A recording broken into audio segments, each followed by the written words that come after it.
Welcome to సత్వ news bulletin. ముందుగా headlines.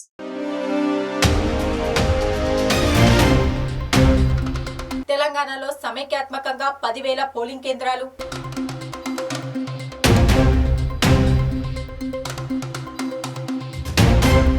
Telangana assembly ఎన్నికల ప్రచారానికి వారమే గడువు.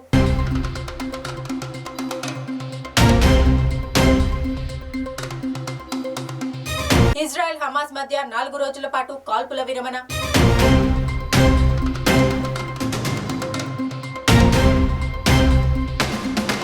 ఢిల్లీని వెంటాడుతున్న కాలుష్యం.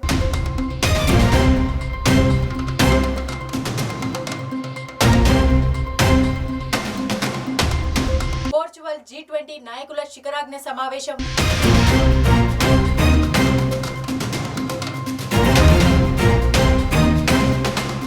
రేపే విశాఖలో భారత్ వర్సెస్ ఆస్ట్రేలియా మొదటి T20 మ్యాచ్.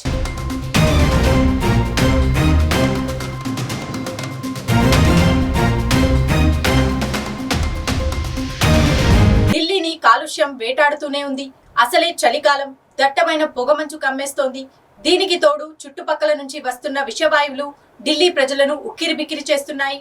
మరో 3-4 రోజుల పరిస్థితి ఇలాగే కొనసాగే అవకాశం ఉంటుందన్నారు వాతావరణ నిపుణులు. ఢిల్లీని కాలుష్యం వెంటాడుతూనే ఉంది. అసలు చలికాలం, దట్టమైన పొగమంచు కమ్మేస్తోంది. దీనికి తోడు చుట్టుపక్కల నుంచి వస్తున్న విషవాయువులు ఢిల్లీ ప్రజలను ఉక్కిరిబిక్కిరి చేస్తున్నాయి. మరో 3-4 రోజులు పరిస్థితి ఇలానే కొనసాగే అవకాశం ఉందంటున్నారు వాతావరణ నిపుణులు.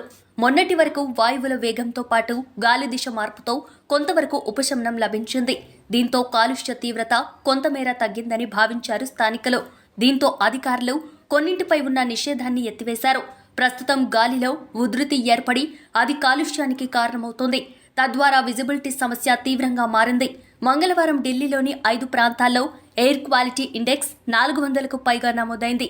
మధ్యాహ్నం 2 గంటలకే రహదారులు కనిపించకుండా మసగగా మారిపోయాయి. దట్టమైన పొగమంచు కమ్ముకోవడంతో సూర్యరశ్మి బలహీనంగా మారింది.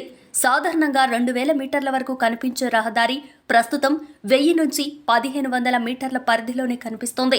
దీనిపై స్పందించిన సెంట్రల్ పొల్యూషన్ బోర్డు కొన్ని కీలక అంశాలు వెల్లడించింది. సాధారణం కంటే 1 డిగ్రీ ఉష్ణోగ్రత తక్కువగా నమోదైనట్లు ప్రకటించింది. నిన్న దేశ రాజధాని ఢిల్లీలో గరిష్ట ఉష్ణోగ్రత 26.2 డిగ్రీలు కాగా కనిష్ట ఉష్ణోగ్రత 11.5గా నమోదైనట్లు వెల్లడించింది. గాలిలో తేమ భారీగా పడిపోయింది. 2 రోజుల క్రితం 95% ఉండగా నిన్న 56% ఉన్నట్లు పేర్కొంది. చుట్టుపక్కల నెలకొన్న పరిశ్రమల నుంచి వచ్చే కాలుష్యం, దట్టమైన పొగ కారణంగా మరిన్ని రోజులు పరిస్థితి ఇలాగే కొనసాగొచ్చని వాతావరణ శాఖ అధికారులు సూచిస్తున్నారు. ప్రతి ఒక్కరూ మాస్క్ ధరించాలని సూచిస్తున్నారు. అప్పుడప్పుడు వేడి నీళ్లతో ఆవిరి పట్టుకోవడం వల్ల శ్వాస సంబంధిత వ్యాధులు తలెత్తకుండా కాపాడుకోవచ్చని వైద్యులు చెబుతున్నారు.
సమన్యాత్మకంగా 10,000 పోలింగ్ కేంద్రాలు.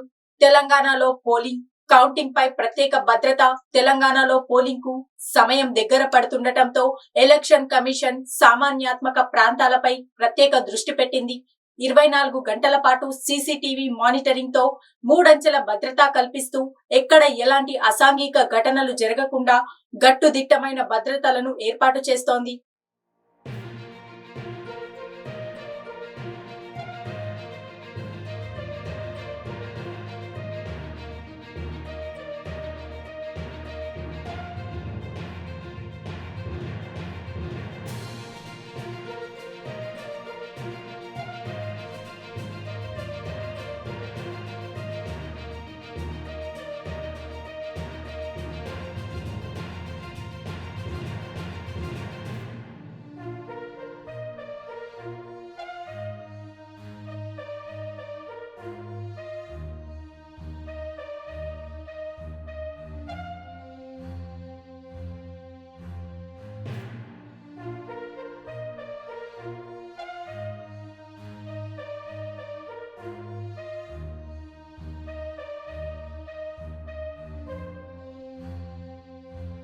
రాష్ట్ర వ్యాప్తంగా 33 జిల్లాలు 119 అసెంబ్లీ సెగ్మెంట్లలో 8 జిల్లాల పరిధిలో 600కు పైగా పోలింగ్ కేంద్రాలు మావోయిస్టు ప్రభావిత ప్రాంతాలైన ములుగు, జయశంకర్ భూపాలపల్లి, కొత్తగూడెం, ఆసిఫాబాద్, రామగుండం, ఆదిలాబాద్, మహబూబాబాద్, నిర్మల్ లాంటి ఏజెన్సీ ప్రాంతాల్లో సెంట్రల్ ఫోర్సెస్ ను ఇప్పటికే రంగంలోకి దింపారు ఉన్నతాధికారులు. భద్రాచలం, బెల్లంపల్లి, కొత్తగూడెం, అశ్వరావుపేట, పినపాక, ఎల్లెందు, ములుగు, భూపాలపల్లి, మంతని, చెన్నూరు, ఆసిఫాబాద్, సిర్పూర్ నియోజకవర్గాలకు CRPF, CISF, rapid action force, Indo Tibetan border బలగాలను తరలించారు. రాష్ట్ర వ్యాప్తంగా 250కి పైగా చెక్పోస్టులను ఏర్పాటు చేయగా అంతర్రాష్ట్ర సరిహద్దులో 166 చెక్పోస్టులను ఏర్పాటు చేసి ముమ్మరంగా తనిఖీలు నిర్వహిస్తున్నారు. అలాగే అత్యంత సమస్యాత్మకంతో పాటు మావోయిస్టు ప్రభావిత పోలింగ్ స్టేషన్ల వద్ద క్విక్ రియాక్షన్ టీమ్స్ ను పెద్ద సంఖ్యలో రంగంలోకి దింపనున్నారు. ప్లేయింగ్ స్క్వాడ్స్ ను ఆయా ప్రాంతాల్లో మోహరించనున్నారు. ప్రచారంలో కొన్ని చోట్ల వేర్వేరు పార్టీల కార్యకర్తల మధ్య ఘర్షణలు జరగడం, బాహాబాహిలకు దిగడంతో ఒకే రోజు ఒకే ప్రాంతంలో అన్ని పార్టీల ర్యాలీలకు, సభలకు అనుమతి రద్దు చేసింది ఎలక్షన్ కమిషన్. ఇక పోలింగ్ కు వారం రోజులే మిగిలి ఉండటంతో బందోబస్తును మరింత పటిష్టం చేయాలని అధికారులు నిర్ణయించారు. ఆస్ట్రేలియా వర్సెస్ భారత్ మధ్య 5 మ్యాచ్ టీ20 సిరీస్ విశాఖపట్నంలో జరగనుంది. దీంతో వైజాగ్ లో క్రికెట్ ఫీవర్ నెలకొంది. భారత్ ఆస్ట్రేలియా మొదటి టీ20 మ్యాచ్ గురువారం జరగనుంది. సాయంత్రం 7 గంటలకు మ్యాచ్ ప్రారంభం కానుంది. ఆస్ట్రేలియా వర్సెస్ భారత్ మధ్య 5 మ్యాచ్ టీ20 సిరీస్ విశాఖపట్నంలో జరగనుంది. దీంతో వైజాగ్ లో క్రికెట్ ఫీవర్ నెలకొంది.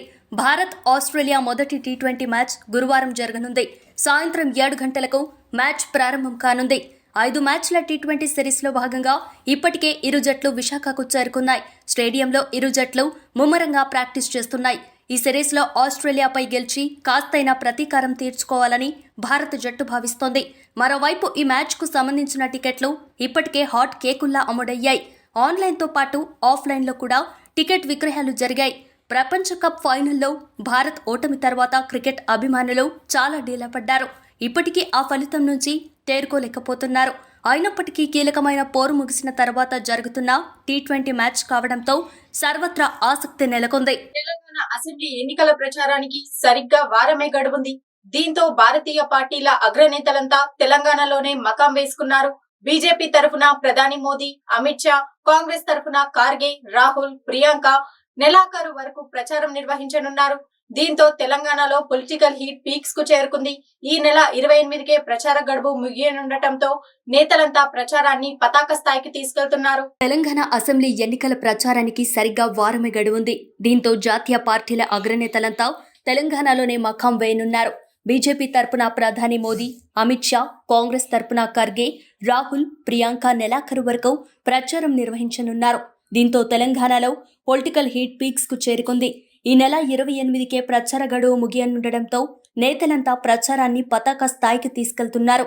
రేపటితో రాజస్థాన్ ఎన్నికల ప్రచార గడువు ముగియనుండటంతో బీజేపీ, కాంగ్రెస్ జాతీయ అగ్రనేతలంతా తెలంగాణకు తరలిరానున్నారు.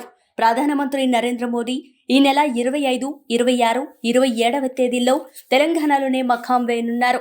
3 రోజుల్లో 6 సభల్లో పాల్గొంటారు. బీజేపీ క్యాడర్లో జోష్ నింపడంతో పాటు వ్యూహ రచనలో తెలంగాణ బీజేపీ నాయకత్వానికి సలహాలు కూడా ఇవ్వనున్నారు. 25న మహేశ్వరం, కామారెడ్డి సభల్లో పాల్గొంటారు మోదీ. 26న తూప్రాన్, నిర్మల్లో నిర్వహించే బహిరంగ సభల్లో పాల్గొంటారు. 27న మహబూబాబాద్, కరీంనగర్ సభలకు హాజరవుతారు. అదే రోజు సాయంత్రం హైదరాబాద్లో ప్రధాని మోదీ రోడ్ షో నిర్వహిస్తారు. అమిత్ షా, కేంద్ర మంత్రి స్మృతి ఇరానీ, యూపీ సీఎం యోగి కూడా తెలంగాణలో ప్రచారం నిర్వహించనున్నారు. ఎన్డీఏ భాగస్వామ్య పక్షంగా తెలంగాణలో పొత్తు కూడా కుదుర్చుకున్న పవన్ కళ్యాణ్ కూడా బీజేపీ, జనసేన అభ్యర్థుల తరపున ప్రచారం చేస్తారు. ఇజ్రాయెల్ హమాస్ మధ్య జరుగుతున్న యుద్ధంలో తొలిసారి శాంతి బీజాలు పడ్డాయి. బందీల విడుదల కోసం రెండు పక్షాలు కాల్పుల విరమణ ఒప్పందానికి వచ్చాయి. 4 రోజుల పాటు కాల్పుల విరమణ పాటించాలని రెండు పక్షాలు అంగీకారం కుదిరింది.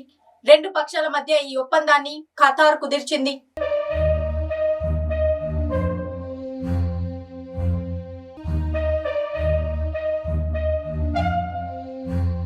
ఇజ్రాయెల్, హమాస్ మధ్య జరుగుతున్న యుద్ధంలో తొలిసారి శాంతి బీజాలు పడ్డాయి. బందీల విడుదల కోసం రెండు పక్షాలు కాల్పుల విరమణ ఒప్పందానికి వచ్చాయి. 4 రోజుల పాటు కాల్పుల విరమణ పాటించాలని రెండు పక్షాలు అంగీకారం కుదిరింది.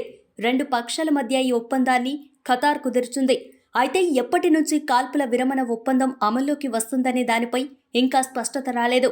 కాల్పుల విరమణ ఒప్పందంపై ఇజ్రాయెల్ కేబినెట్ దాదాపు 5 గంటల పాటు చర్చించింది. నిన్న రాత్రి మొదలైన కేబినెట్ సమావేశం ఈ తెల్లవారుజాము వరకు సాగింది. మానవీయ కోణంలో ఆలోచించి కాల్పుల విరమణకు అంగీకరించామని హమాస్ ప్రకటించింది. ఇక కాల్పుల విరమణ ఒప్పందంలో భాగంగా ఈజిప్ట్ నుంచి గాజాకు సహాయ సామగ్రితో వచ్చే ట్రక్కులను అనుమతిస్తామని ఇజ్రాయెల్ ప్రకటించింది. రోజుకు 300 ట్రక్కుల నిండా సహాయ సామాగ్రిని ఈజిప్ట్ పంపిస్తోంది. గాజాకు పెద్ద మొత్తంలో ఇంధన సరఫరాను కూడా ఇజ్రాయెల్ అనుమతిస్తుంది.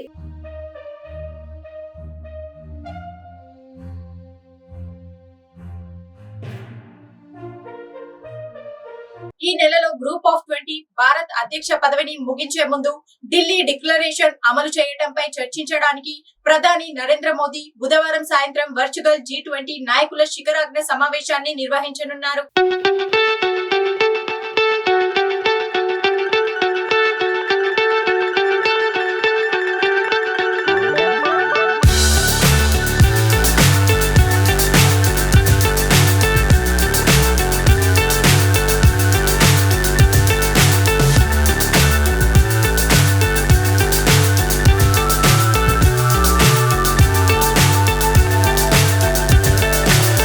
So high I'm hypnotized. What's up is down, what's left is right. Chasing stars and holding you. I can't see the end, but we'll see it through.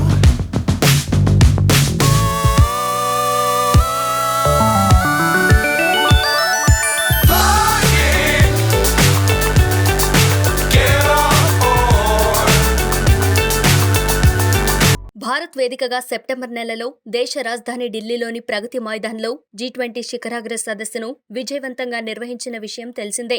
ఈ నెలలో గ్రూప్ ఆఫ్ 20 భారత్ అధ్యక్ష పదవిని ముగించే ముందు ఢిల్లీ డిక్లరేషన్ను అమలు చేయడంపై చర్చించడానికి ప్రధాని నరేంద్ర మోదీ బుధవారం సాయంత్రం వర్చువల్ G20 నాయకుల శిఖరాగ్ర సమావేశాన్ని నిర్వహించనున్నారు. ఈ G20 సమిట్ వర్చువల్ సమావేశానికి రష్యా అధ్యక్షుడు వ్లాదిమిర్ పుతిన్ హాజరు కానున్నట్లు క్రెమ్లిన్ ధృవీకరించింది. అయితే న్యూఢిల్లీలో జరిగిన G20 సదస్సుకు పుతిన్, చైనా అధ్యక్షుడు జీ జిన్పింగ్లు గైర్హాజరయ్యారు. రష్యా ప్రతినిధి బృందానికి ఆ దేశ విదేశాంగ మంత్రి సెర్గీ లావ్రోవ్, చైనాకు దాని ప్రధానమంత్రి లీ కియాంగ్ నాయకత్వం వహించారు. ఈ క్రమంలో తాజాగా జరిగే సమావేశానికి రష్యా అధ్యక్షుడు వ్లాదిమిర్ పుతిన్ హాజరు కానున్నారు. అయితే చైనా అధ్యక్షుడు జిన్పింగ్ హాజరుపై ఆ దేశం ఎలాంటి వివరాలను ప్రకటించలేదు. ఈ సమావేశానికి అమెరికా అధ్యక్షుడు జో బైడెన్, పలు దేశాల అధినేతలు పాల్గొననున్నారు.